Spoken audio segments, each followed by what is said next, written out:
program. This is your host, Greg Fenton. Each week we explore topics and ideas related to the experience of people with conflict and look to promote the profession of conflict resolvers. We are available to connect with by email at fentonmediation@gmail.com and by calling 647-227-4734.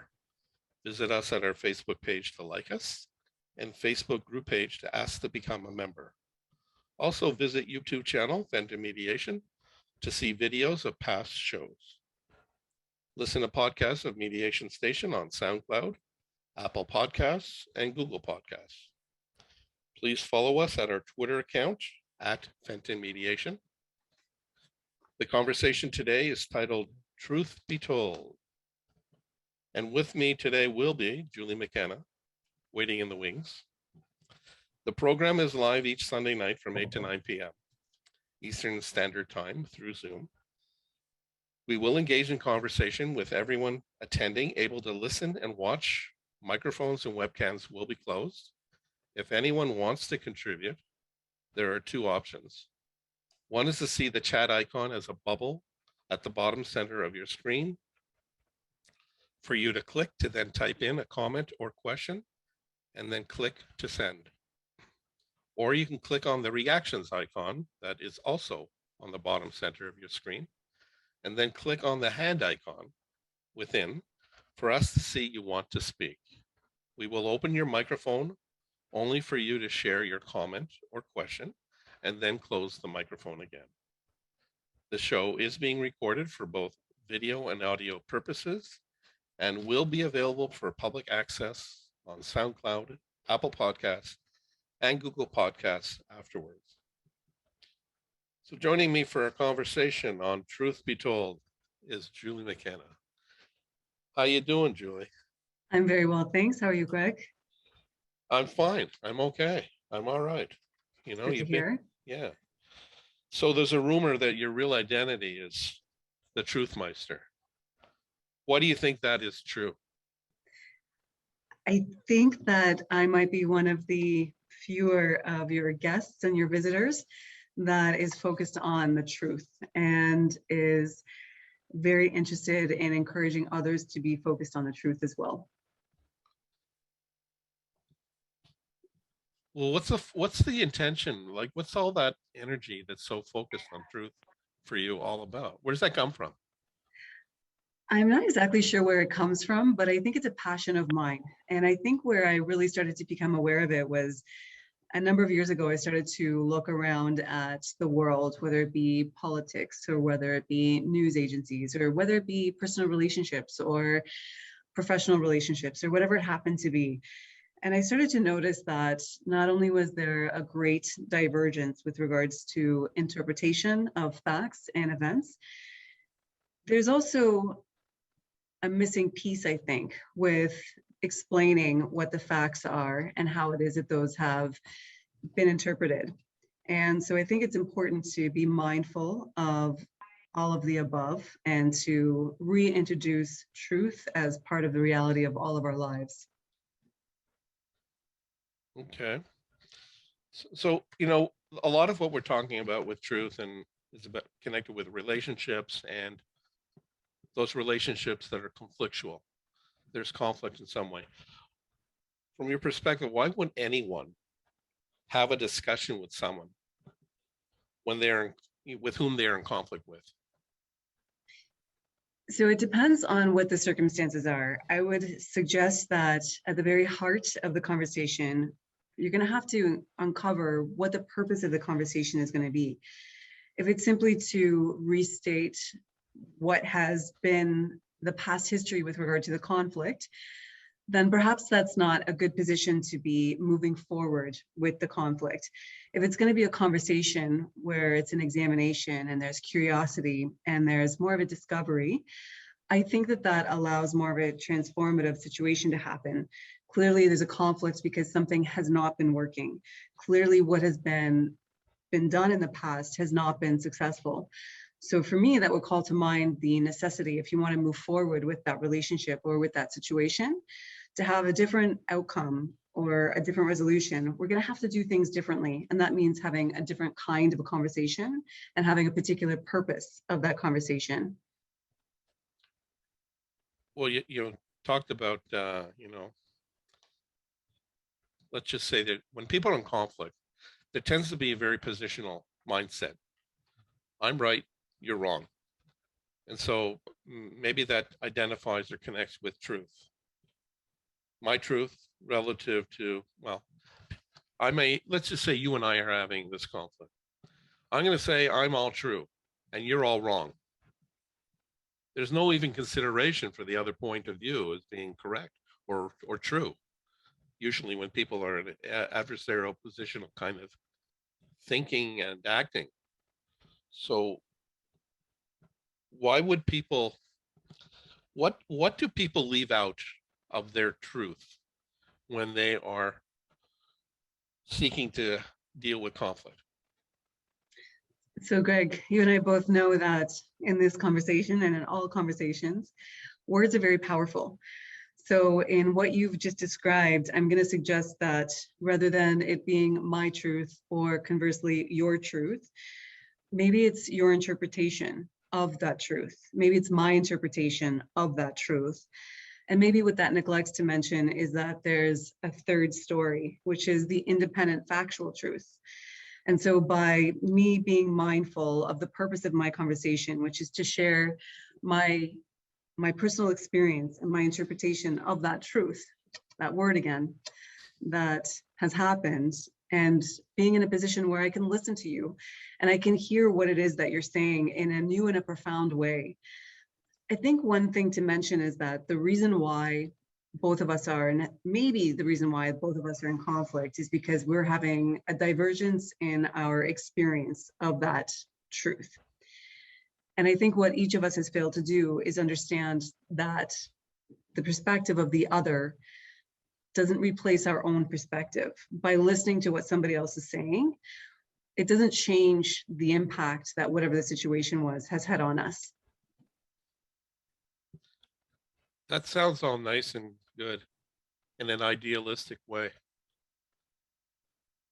When people are really so focused on their own sense of self, their own truth of their reality, how much latitude or openness do they have to consider that there's another point of view, quote, another truth, let alone a third truth that might be somewhat different from the two, yours and mine? That is at the basic, most elemental root level of the conflict, is that you and I, if it's you and I that are in this scenario, we've neglected to consider the position of the other. And I think that gets back to the reason why we want to have a different kind of a conversation. Clearly, there's a conflict because neither of us are satisfied or happy with whatever it is that's been transpired and with how the situation is currently at hand. So in order for us to move forward, I think both of us can agree that neither of us are content, neither of us are happy, therefore there's a conflict. So we can choose to do things the same way that we've always done, or we can have an alternative type of conversation. And that gets into the power of the purpose of that conversation.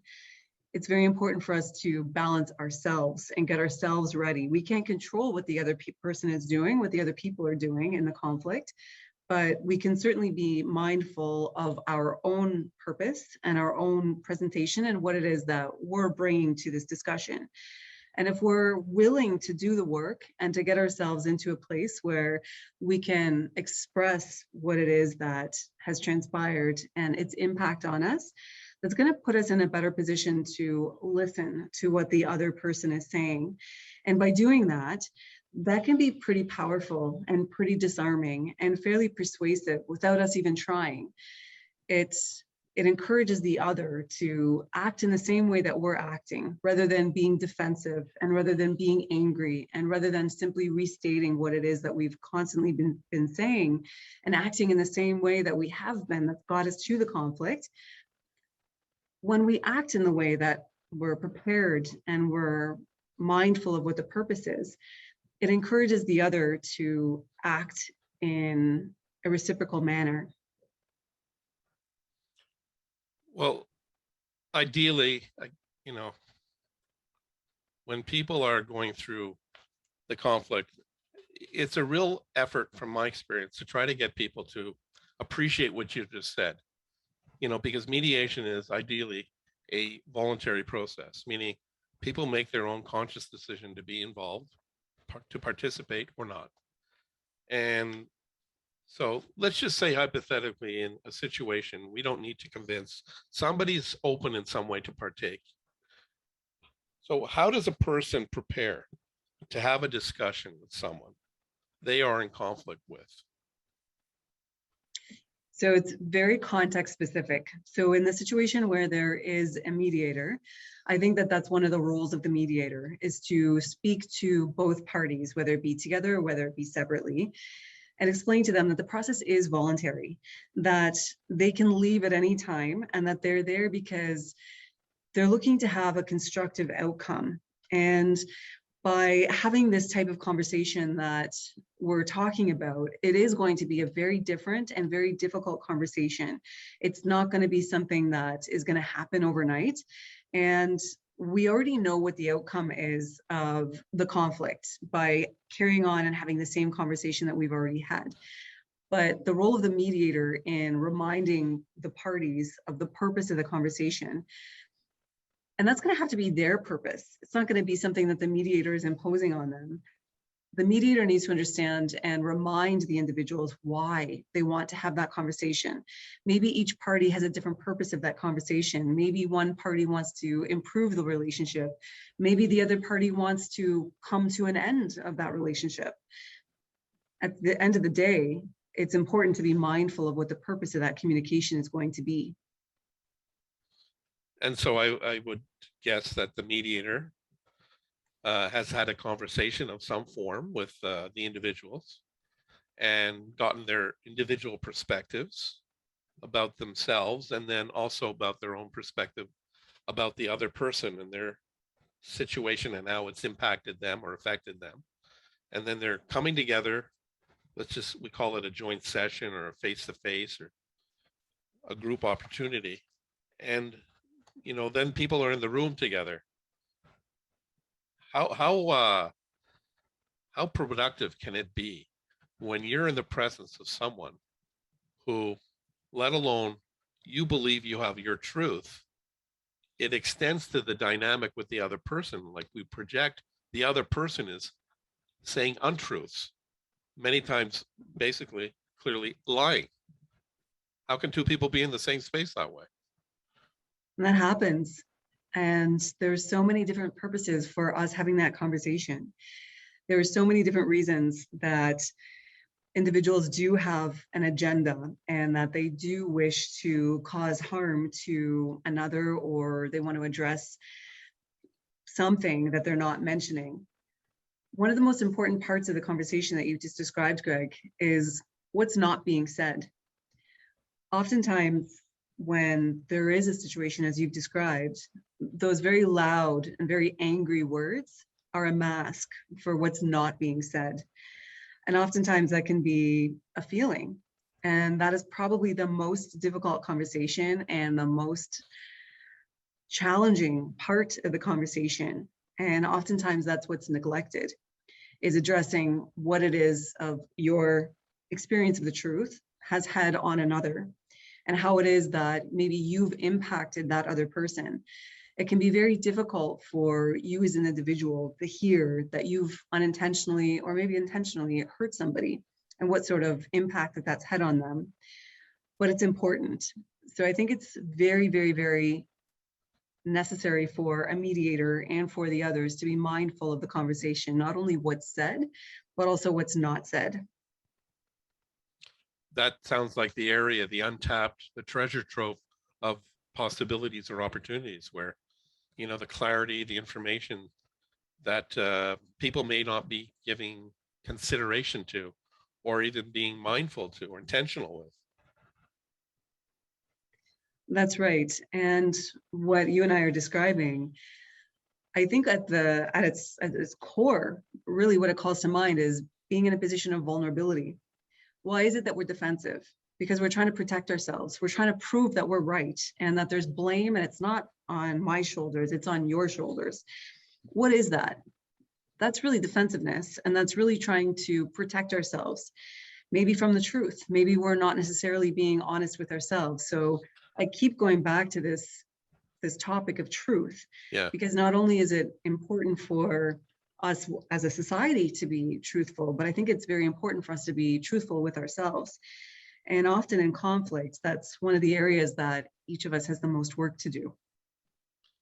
And, maybe you're tapping into something here because, the idea is that with truth, we're trying to prove a point that we're right and you're wrong, in terms of another person and that relationship. And so let's unpack a little bit more about, are we not being truthful to ourselves? Are we trying to be protective of ourselves by hiding that truth or not going there internally? I think that's the easiest thing to do. And I think that it leads to an imbalance. So Greg, for example, if you consider yourself to be somebody who is always considerate of other people and always trying to help other people, and I come to you and I say in a very angry way, Greg, you are the most inconsiderate, ignorant person that I've ever met. That's going to be shaking your identity. That's going to be causing you, the way that I've said that, of course, if it was a real conflict, I'd probably be a lot more angry. It's going to lead to a place where you feel like you're ready for a fight and you feel like you've got to protect yourself and you've got to protect your identity. You've got to acknowledge that what I've said is wrong and that you've worked your whole life to do the very opposite of what I've just described. Mm-hmm. So by me saying something like that to you, it puts you in a position where you've got a few choices. You can either acknowledge what it is that I'm saying and appreciate that by hearing what it is that I'm saying, it's not agreeing with me. It's not stating that you're a horrible person. It's simply hearing what it is that my experience with you of whatever the scenario is has had on me. And I don't think that as people we're ingrained to be doing that. I think our first inclination is very simply to say, you are absolutely wrong. That is not true, and you are wrong, and I'm going to prove it to you. And you're going to realize that it's you that's wrong. And that perpetuates the conflict. And I think that that's probably what we're all most familiar with. And that's where we know how to have these conversations. But what you and I are proposing is an entirely different conversation. It's something that indeed, I keep going back to the idea that it is more work and that you have to prepare yourself for that conversation. But it is the most powerful conversation that you can ever have. And it offers a great level of possibility for transformation, for improving the relationship, not only with the other, but even with yourself, being more mindful and more aware of your impact on others and the greater picture principle of truth. Yeah, if you're going to come at me, though, by saying how rotten I am, basically, and how I've hurt you and upset you, and as you say, I'm going to react to that. I'm going to get defensive. I'm going to feel threatened from that. I think there's a tendency for us to naturally want to push back and try to say, hey, it's not me, it's you. You're the person who's caused this grief. And how about you looking internally within yourself to reflect on what you've contributed to the situation? That is the conversation that you've had and I've had and we've all had and we can all relate to. And that is that's what society tells us to do. That's the conversation that I think society tells us to have. And yet we find ourselves constantly in conflict. So the idea that we're having now of this conversation that we're speaking of is to acknowledge that maybe there is a different way. Maybe there's a way that is a lot more satisfying and can offer a longer term resolution. And maybe the power of this very difficult conversation, maybe that can transcend into other spheres of my life. Maybe it can improve other atmospheres. It's just the beginning of the conversation. I think that these conversations are progressive and there's a process to them. And if it's a very important relationship to you, then I think you have to have that conversation on a fairly regular basis. Somewhat to invest in the relationship? That's a very important point that you bring up. The conversation that we're having, it's an investment. It is difficult. We're not going to see the fruits of our conversation, of our effort. Maybe not today, maybe not tomorrow. It might be in a year. We might not even ever know of the profound impact that we've had on another of that conversation. But I believe in its power. I believe that it has the capacity to transform. And I believe that with the right preparation and the right purpose and the right commitment to the process, it's definitely an improvement. So how can we consider that there may be more than one truth to the same conflict situation? And I'll just say, how do we get it to go down this path of possibility that can lead to opportunity, i.e. with the transformation that you've expressed about, rather than being all the negative and F you and all that stuff? I'm not going there. I'm not interested. So how do we put a pause on that to try to open up the pathway? So Greg, the earlier part that you mentioned is how can we accept that your truth and my truth are different, right? Yeah. So I would suggest there's going to be it's just a very small adjustment with the words. It's going to be our interpretation of that truth and our experience of that truth. It's not the capital T truth. It's going to be my experience and it's going to be your experience. And if it's two people that are in dialogue with one another, I think that you and I have to have that conversation to say, listen, I really want to hear what it is that you're saying, and I want to understand what it is that you're saying to me. I'm going to put away for just a couple of minutes my perspective, and I want to hear you. And I want to hear about what this situation has meant to you. I want to hear how it's impacted you.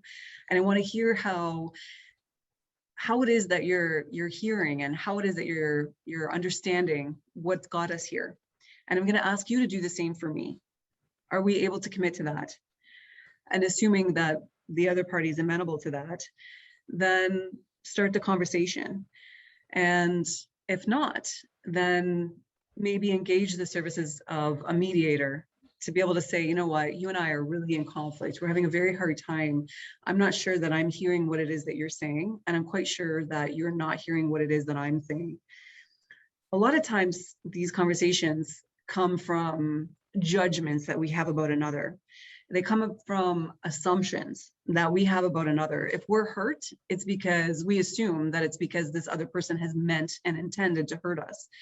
Whereas if we allowed that other person to speak, there's a good number of times where that was an unintended effect, and maybe they were never even aware of it. And so ourselves on our side, we do what we've always done, and we come up with these ideas and these stories that we tell ourselves about the motivations of the other.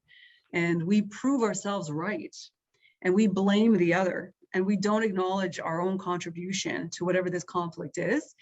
And we are going from this premise that I'm right, you are wrong, and that is it. And I'm going to prove it. And we know where that gets us, right? In that circle of negativity that actually keeps reinforcing itself and building upon the layers of negativity and division and separation that never provides that space for, okay, maybe there's something more to this. And that's what we're looking to try to see people to, open up the possibility of, the light of. That's right. What you described earlier is cultivating the negativity. We're fertilizing the seeds of negativity, and we're allowing them to grow, and we're enhancing them. Are you a farmer here or something? No, I'm not, unfortunately. So, it's like planting the seeds, right? In some way. I mean, we use a lot of symbolism or something to really speak to something else about how we interact with people, amongst each other, between each other. That creates division, separation. Traditionally, people see the conflicts as a division. You're right. Sorry, I'm right. You're wrong. And you'll never be right with me. And that'll be the paths, the two solitudes that we travel along, and they'll never intertwine. And so, what's your experience with trying to get people to put the pause on going down the negative pathway to at least, we won't call it necessarily a positive pathway. We'll say it's more possible as a pathway.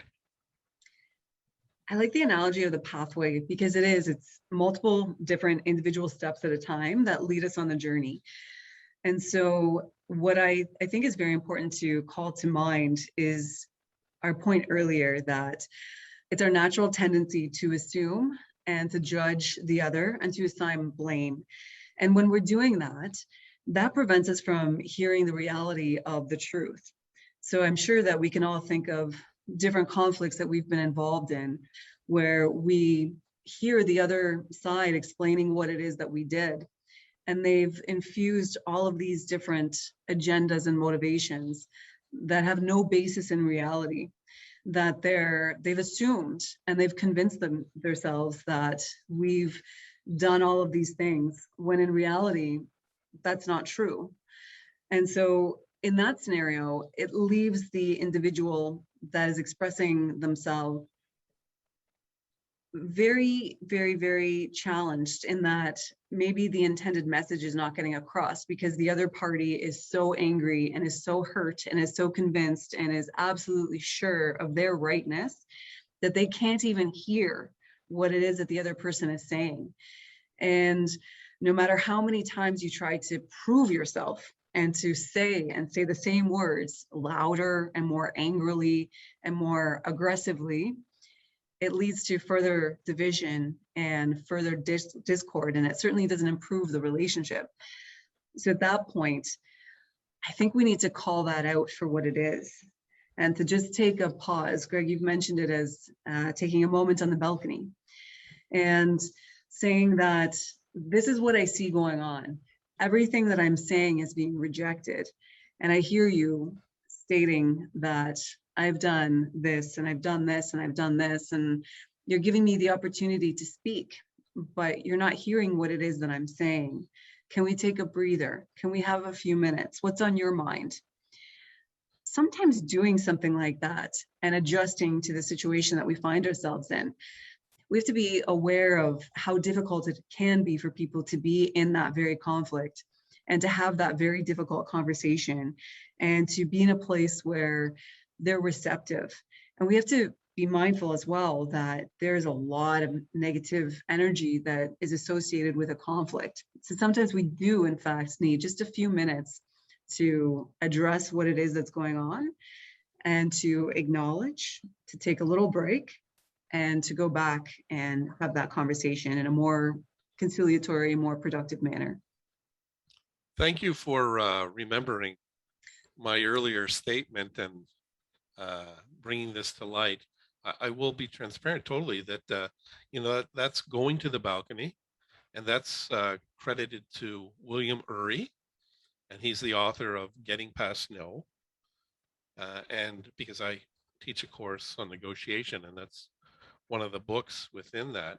And one of the concepts is going to the balcony, trying to get a bigger worldview of things and slowing things down, taking a pause. That's the power of silence, especially in mediation, or if people have come into something and they're having challenges in talking, and then they keep going at it. And as you mentioned just a little bit earlier, when they don't feel heard, they elevate their voice. They get more aggressive or assertive in some way that becomes more challenging and really destructive because it just reinforces the positional negativity. So if people can slow down, that space of pausing or silence is even more powerful as a technique, especially in mediation. It's like, okay, something's just been said. We don't have to continually fill in the blanks, use up all the airtime, because it's an opportunity with a reflection where all that you hear is the silence, or actually you hear your own head working. What did I just hear? And then I think from what you're messaging too is that, what didn't I hear?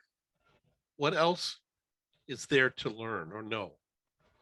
And that's the opportunity I think you're looking to present for us to be the area of possibility.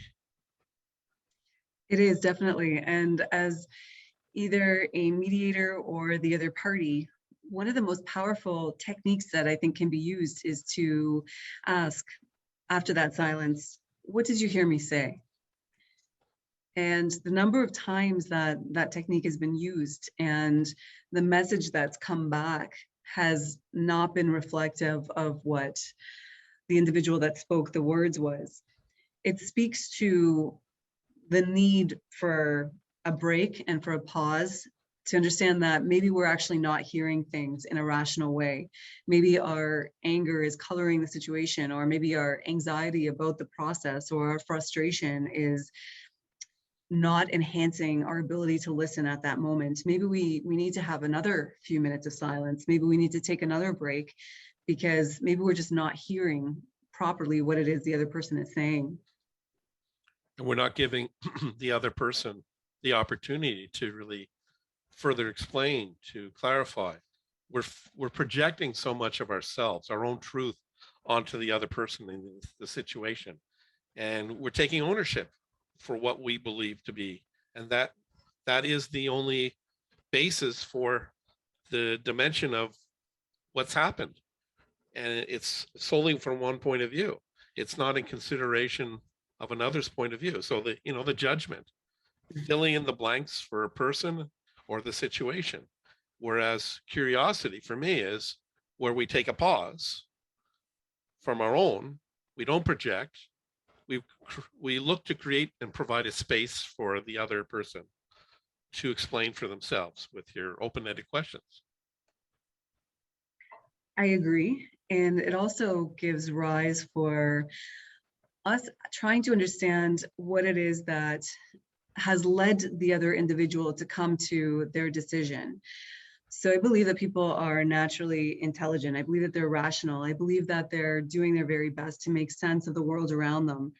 And by being curious, as you mentioned, Greg, and asking some questions about how is it that you came to that conclusion, or what were some of the factors that helped you to make that decision or that conclusion or that judgment, and understanding what the process it was from the other side can really enlighten, I think, both parties. And sometimes it makes us become more aware of the fact that maybe we just don't have all of the information. Maybe we've made all of these judgments and maybe we just didn't actually know what was going on.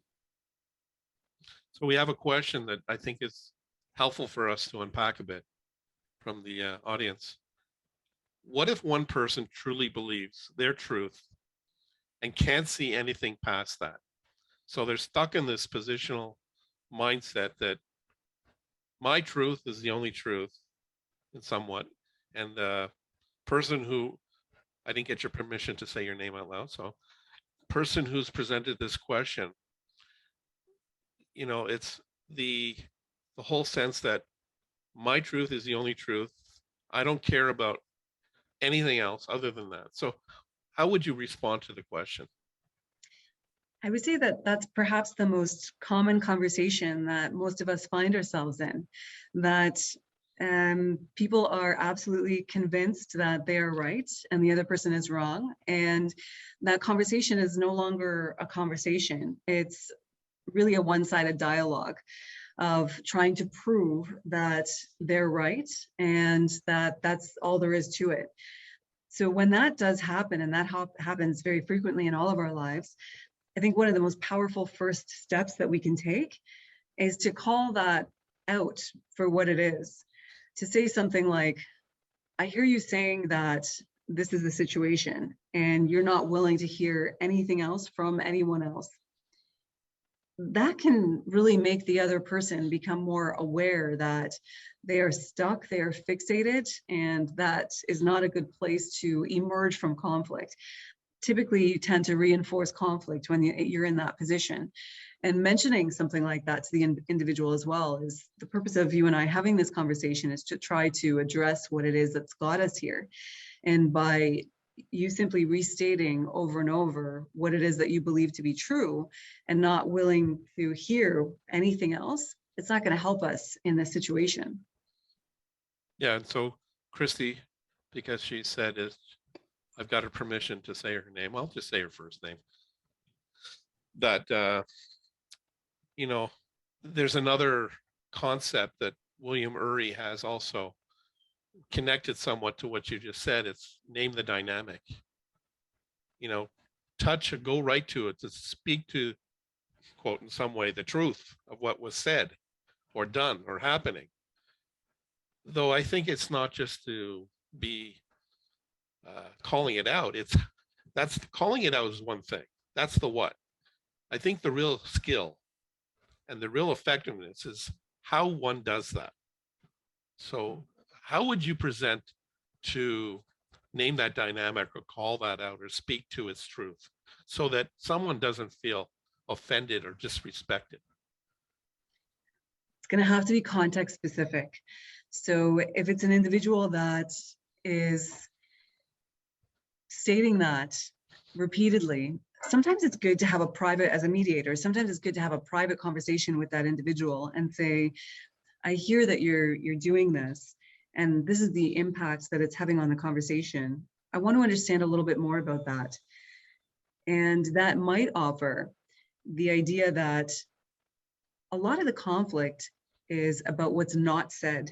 Sometimes that attitude can really be a mask for anxiety or fear or anger or distrust of the process or some sort of discomfort or feeling in some way stressed. And so their comfort, their defensiveness is coming out as, this is how it is, let's just move on, that's it, deal with it or forget it, kind of thing. But that's not very helpful to the dialogue. That's not very helpful to emerging from the conflict.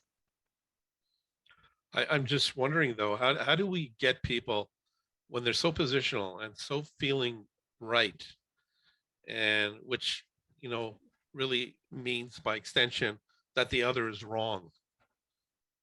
Uh, People may not even see that or consider that or factor that as part of the dynamic. I'm just so wrong, been wronged. You've wronged me. Therefore, I'm right. My truth is the only truth to consider here. You know, it's also about navigating with harm in some way, how people been affected by what they perceive or process as being the other person's actions. So Greg, what you've just described is a very good example for the words that are unsaid. So what you said was what happened. What you didn't say was how you felt. And so that is probably the heavier weight and is bringing more to the table in this dialogue and in this conversation and in this conflict, is that you're feeling hurt and you're feeling betrayed. And by speaking that or by not speaking that, it leaves you in a position of vulnerability. Most people are not willing to be in a position of vulnerability, particularly with somebody that they're in conflict with. Well, why is that, please? Often there's a lack of trust. Often if they feel that they've been hurt and it's the other person's fault, by being vulnerable and by explaining what the feelings are, that can potentially lead to greater distrust and greater hurt and greater fear. What if the other person is dismissive? What if the other person doesn't care? What if the person doesn't acknowledge what sort of pain was felt and maybe is being continued to be felt? And what if nothing changes? How does that happen? How does the person navigate past that? Because that's a different truth that the person has to consider as well, right? Well, the realization that there may be more that I haven't considered, I haven't processed to make sense of, that life doesn't only live through my own mindset and lens. There's more to the story. All these things that I could say. I think it's like with the vulnerability and safety. People have to feel somewhat to take the risk to feel unsafe with their discomforts And that is a powerful thing, I think, to try to ask of someone to put themselves in that place. It is. It is probably one of the most profound experiences that a person might have, depending on how important that relationship is to the individual. And so we recognize that we're in conflict. Whatever we've been doing, it hasn't been working. We've tried many different things. We've had the same conversation in the same manner over and over again, and it hasn't gotten us to where we wanted to be. Hence, we're still in conflict, maybe in deeper, more entrenched conflict. So, Greg, what you and I are proposing is an entirely different method and technique and strategy with regards to a conversation. It is one of depth. It is one of purpose. It is one of meaning. It is one of challenge, deepest challenge. Having these conversations and acknowledging what it is that we may have done, because part of that vulnerability is recognizing that we've contributed to this conflict. Most of the time, most of us are not willing to acknowledge that we also have contributed to this conflict, and that it is not simply that you are hurt. Maybe you've had a very strong negative impact on the other person that's in this conflict with you. You mean I've been hurt too, or affected by the other person in some way? That's right. Maybe by acting in the way that I've been acting, maybe I need to acknowledge your pain. Maybe I need to acknowledge your feelings. Maybe I need to acknowledge that, in fact, I did contribute to this conflict. That when I walked into this room, my initial thought was, I'm going to prove myself. I'm going to show you that I am right and that you are wrong. And that's the truth. And that is not the truth. That fails to recognize and or accept the truth. What I've just described is my experience and my interpretation. When I hear you and I hear your story and I hear what sort of impacts this has had on you, I think collectively, both of us need to be able to appreciate that if a neutral, independent third party was hearing this conversation, they're going to have a very different interpretation of the facts and of the events than either I'm bringing to the table or that you're bringing to the table. Okay. It sounds a lot, I used that word before, investment. When you invest in something, your gains or the positivity, the potentials of that are not necessarily realized on a specific timeline. They may happen in some way incrementally in the moment or in a month or a year or who knows, right? So people have to be prepared in some way to commit to that unclear timeline.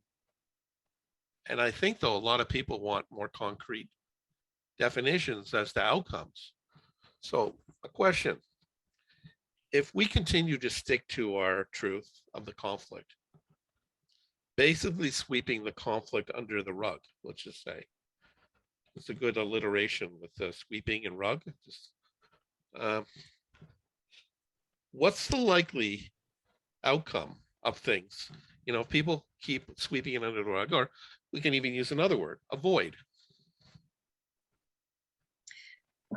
That's typically what we do. We typically fear what it is that's unknown. We don't know how, if we bring our situation to the table, we don't know how the other person is going to react. We're putting ourselves in a position of vulnerability because we don't know. Most of us like to be able to be in control. We like to be able to, as you described a few minutes ago, Greg, be able to be sure of what the outcome is going to be, to be sure that if we're going to make this effort, we're going to get these results. There's going to be an exchange. There's going to be some reciprocity. So earlier when you were talking about investment, Greg, I couldn't escape the word process, that we need to trust the process for the investment. This is an important relationship for us, that we've probably been in conflict for a long time. We're not going to emerge from conflict spontaneously. We're not going to emerge from that conflict transformed until we appreciate that along with the other person doing something different, we are also going to have to do something different. If we're expecting another to act in a different way, it's only reasonable that we ourselves are going to have to act in a different way. By avoiding conflict and by sweeping it under the rug, we're only perpetuating it. We're only allowing it to fester. We're only allowing it to reemerge. I like to try to solve these issues when they're smaller, when they're manageable, when they're easily understood. If we allow something to become protracted and go on for days, months, years, decades, it can become very, very, very difficult to disentangle what it is that we're discussing. And it can be very difficult to have that conversation that we're looking to have.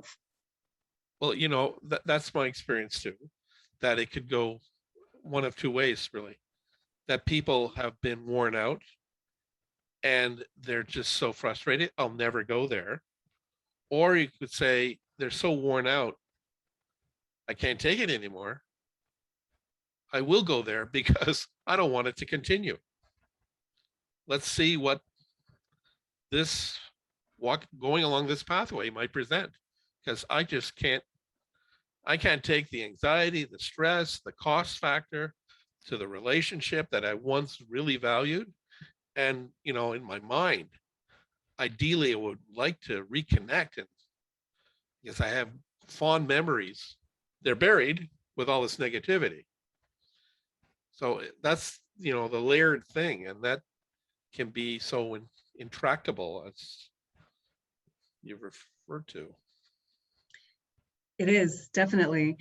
One of the important things that is good to consider is the concept that it's not such a bad thing to be asking for help, and to appreciate that, Greg, if it's you and I that are in this conflict, you and I have done things our own way and we've ended up with particular results.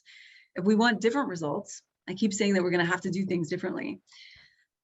I think it's very empowering to ask for help of a neutral third party, such as a mediator, that can really reflect a mirror to each of us to be able to say, this is what's going on. This is maybe your interpretation of it. This is the impact. This is what's going on behind the scenes. These are what some of the motivations are. But it's very hard for two people to do that when they're in that negative situation that you described, and maybe they are worn out, maybe they are stressed out, maybe this relationship is riddled with nothing more than frustration and anxiety. It's going to be very difficult to have that conversation that's going to be fruitful and to trust the process of this conversation. By engaging the services of a neutral mediator, it really can allow each party to hear what the other is saying and to see themselves in a mirror, and therefore, Greg, your favorite word, acknowledge the truth. Truth. I think we should have a lobby to take that word out of our vernacular and find another word than truth, because people attach what, from one's point of view as positivity, yet the other person could be seeing the same thing when they hear the word truth. Your truth? Are you kidding me? It's my truth. And so we got to find other words to really get truthfully. So how would you connect the words intent with impact? So intent and impact are two very different things. So the way that I impact you may have nothing at all to do with my intent.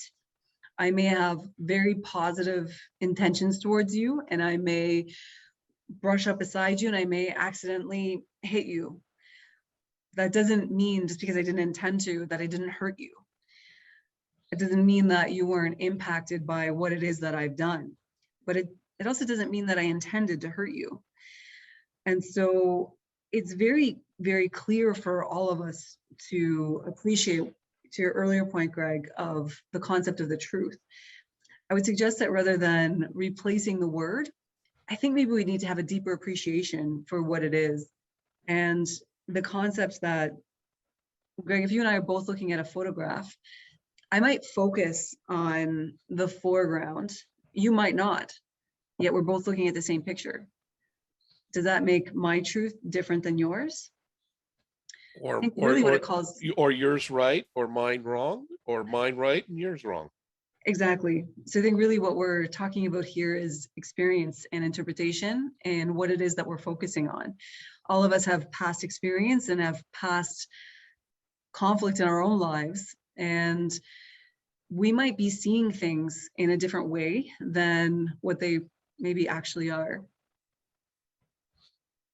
So what's the meaning of personal responsibility in conflict by acknowledging our role in the conflict or in a conflict, especially when harm has occurred to, quote, that other person, we have a relationship with in some form?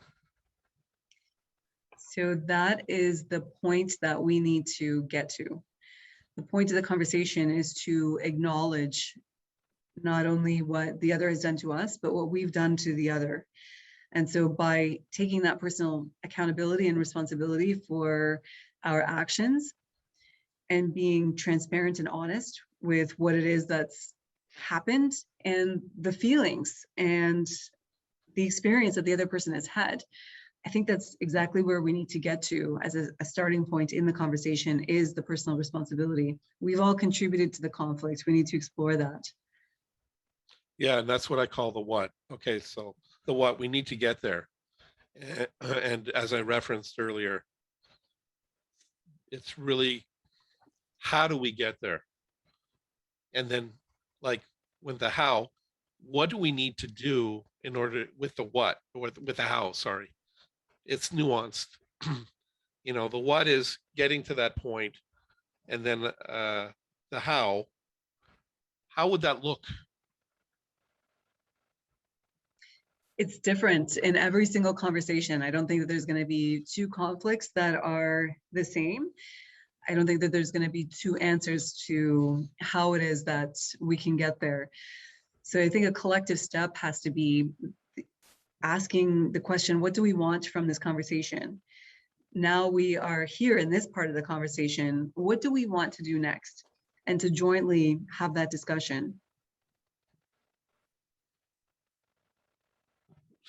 So how do you get people to move from their positions where they're so feeling wronged by another person, and they only keep reinforcing how wrong they've been, thus how right they are, without necessarily considering or having that space that maybe there's more to this story? How can we, I'm pushing you on this in some way, and I appreciate that, it's a process, as you talked about. I'm just trying to see how to nuance this to, okay, we're at a fork in the road type of thing. It could go down this pathway, more negativity, or the pathway of possibility. We don't know how that might materialize. How do you get people to really shift, not walking down that reinforced negativity? I would have two suggestions. One is a pause and just taking a few minutes and checking in with the party and asking how they're doing as part of the process, because it is a very stressful, very challenging, very difficult conversation to be having. And the second thing that I would do is, when somebody is presenting in that way of, this is it, I am right, and that's it, I'm not going to hear anything else, I'm going to walk away. If you can't acknowledge that, then we're not moving forward. I'm moving, I'm out, I'm done. That happens, and oftentimes that represents frustration. And note, Greg, what I said about the feelings earlier, that often when somebody is presenting in that way of, I am right and that's it, it's unacknowledged feelings. What does that mean? If the person is right, maybe they are right, and maybe whatever it is that they're saying, maybe that is the truth. What did it mean to them? How did it impact them?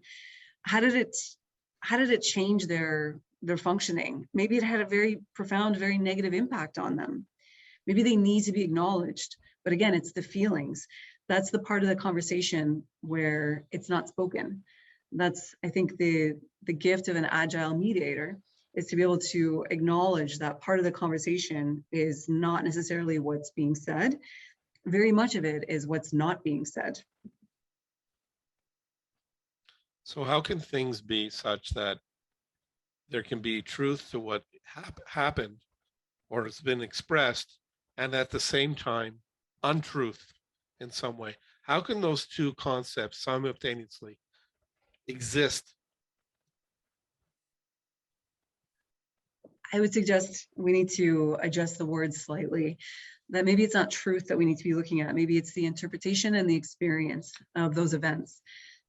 If we are going to be capitalizing on a zero-sum game of it's this way and that's it, it's going to lead to conflicts perpetuated.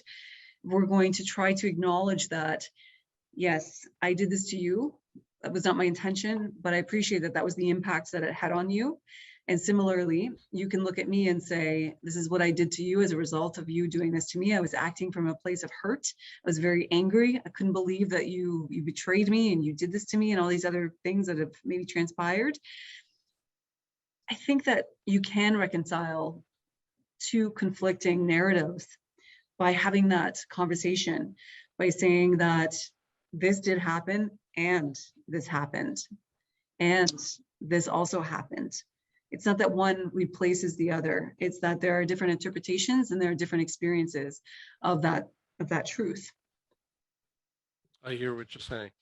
I that's why I still feel that, words matter, and moving away or finding another frame to express about truth, because people attach so much meaning to that.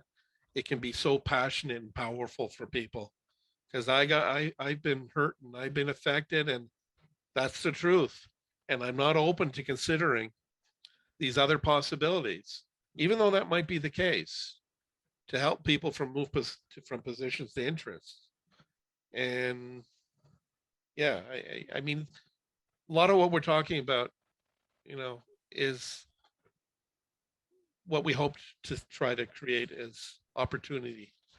At the same time, each person is going to process the same, even the stuff that we're talking about, their own way, and make sense of it because of their own lived experiences have been different from the next person, how they've been affected from that. So what suggestions can you offer for a person when, quote, truth is all they hear or listen to regarding their own voice with a conflict? So, excellent question. One of the suggestions that I would have is asking, what did that truth mean to you? So if we're talking about two individuals that are having competing truths, pause for a couple of minutes and ask them, what did it mean to you? What impact did it have on you? How did that change? How did that encourage you to do something differently? Or maybe it was a negative impact on you. So again, that speaks to the idea that part of the conversation is the words that are not said. I think when we're hearing that somebody is hiding behind those facts, I think there's a lot of feeling that is not being mentioned. And so that's why I'm suggesting that it's important to say, what did it mean to you? What kind of impacts did it have on you? And that again tends to take away some of the defensiveness. And once a person feels heard and acknowledged, oftentimes they're in a better position to be able to hear and to move past whatever it is that they've been saying, that this is absolute and this is it. Yeah, and if we can return to some of our earlier pieces tonight, it's where people put a pause on reinforcing, restating their truth as being the correct truth, the only truth of consideration, and that we extend this opportunity that actually you've processed things differently. And with your open-ended questions, it's about asking the other person, what's going on for them? What do I not know about your situation that I could be informed of and learning about that would be helpful for me? Because I think one of the powerful pieces is I want to know, and that's with intent. It's just, I'm not saying that just for the sake of it. I really mean it in a genuine way. That's right. Expressing the value of the relationship. It's important because that's one of the things that's often forgotten in a conflict. Oftentimes, parties are simply focused on their aggression towards one another and their dislike for one another. Sometimes it can be very powerful to say the reason, part of the purpose of having this conversation is because I do value you and the relationship and whatever it happens to be. And again, that makes a person feel valued and appreciated. And when you talked about acknowledging the other person, so providing that space that they felt heard, it's also making an acknowledgement ourselves in some way that maybe I haven't heard you. Maybe I haven't taken the time to listen to what you've been saying or what actually may have the bigger picture. So we need to acknowledge in some way, factor in that we've contributed in some way, possibly. And I really want to move away from the other point of conversation that we're not going to get into tonight, which is about, when harm has been done profoundly to a person, there's no absolutes of contribution. It's harm one dimensional. I'm talking more in restorative ways, in restorative practice. So when there's the space that people have in some way contributed collectively to a situation, that we need to provide that space for opening up another person to share with us what we're not, what they, from what they did say to what we didn't hear them say. So what kind of learning could you say that people can take from our conversation? I would suggest that what we're saying and what we have been saying, it's challenging. It is a fundamental change to the way that we typically have the conversations that we've got. And I would suggest that it's very important to consider the purpose of that conversation. If you're willing to have that conversation, prepare yourself for understanding right out what the purpose of the conversation is. It's not necessarily so that you're going to have your purpose met and or satisfied, but nonetheless, by centering yourself and your thoughts and your objectives, it's a very important place to start from. And also, Greg, you just touched on something that's very important, that maybe it's good to know that we don't know everything, that there is a limit to our knowledge. And by speaking with the other person or the other persons that we're in conflict with, they can provide further information. We can learn. We'll have a different type of a conversation, and it'll be a learning conversation. We can actually understand more about what it is that's gone on and about ourselves as well. Yeah, my experience says that is a very difficult conversation to try to have because of how people process their differences and traditionally see those differences as an attack. We talked about this earlier, threat. They get defensive and they push back, and they felt hurt or harmed in some way, and there's no space or opportunity for them to factor in that there's more to the story or possibility, more consideration. Let me just ask, because we're going to close out very soon, anyone from the audience want to make a comment or contribute a question that we could try to truthfully unpack? Or maybe not truthfully unpack. How do you know if someone's telling the truth? Does it really matter? Because if they believe it's the truth, isn't that all that matters? Are you asking me that, Craig? Yeah. That's a. I think, yeah, you want to go there? I think you already know my answer to that. Oh, truthfully, I think I do. Yeah, I mean, that's a very profound question in some way. I'm not saying it's very deep.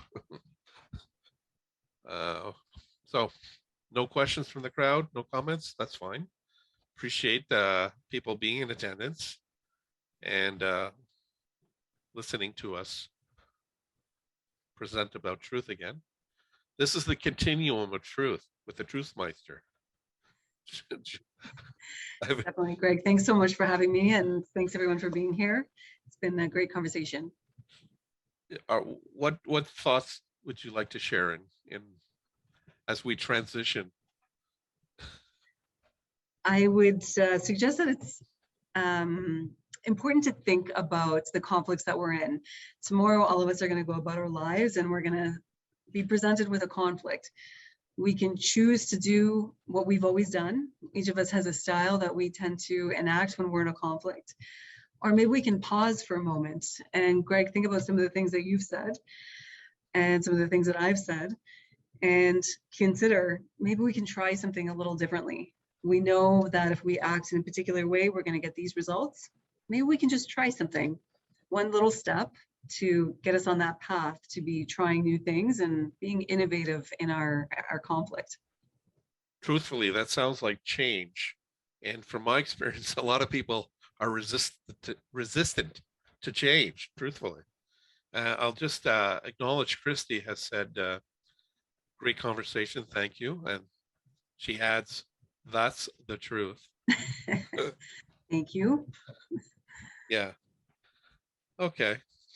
I think you and I, the two of us, there's other possibilities to truthfully speak with each other. For sure, yeah. You know, just trying to keep the continuum of the truth concept within our banter here. Excellent. What's been the before we go? What's been the response or reaction from your circle? Are other people also as familiar with your passion for truth? I think so. I think it is one of the conversations that no matter where you look in the world, whether it be at the news or whether it be at wider society or whether you look at any conflict around the world, at its most rudimentary, I think it's fair to say that it comes down to a lack of agreement on interpretation of events. And that leads to additional layers. And there's so many different complexities that can be tied into that. There are competing agendas, there are cover-ups, of course, that take place and all of these different things. But my interest is definitely in employing objective standards, the same that we've learned in mediation from day one. That's incredibly powerful, and they're there for a reason. And I keep making reference to them for a million different reasons. That it is important to understand that there is a measure for all of the different things that we can look at. It's very difficult to quantify, of course, but there's always some sort of inspiration that we can use when we're trying to make a decision about whatever conflict we're in. Okay. I want you to have the last word on this, truthfully. And so I thank you very much again, Julie, as we've built our platform on truth, our series on truth. So who knows what the next truthism or the next context of truth that we'll explore together. I wait to see. I think it'll be a very, very interesting topic regardless. For sure. Thanks very much for spending the time with me. Excellent. Thank you, Greg. All right. So everyone, have a good evening, night, wherever you are, and we'll see you sometime soon. Thank you.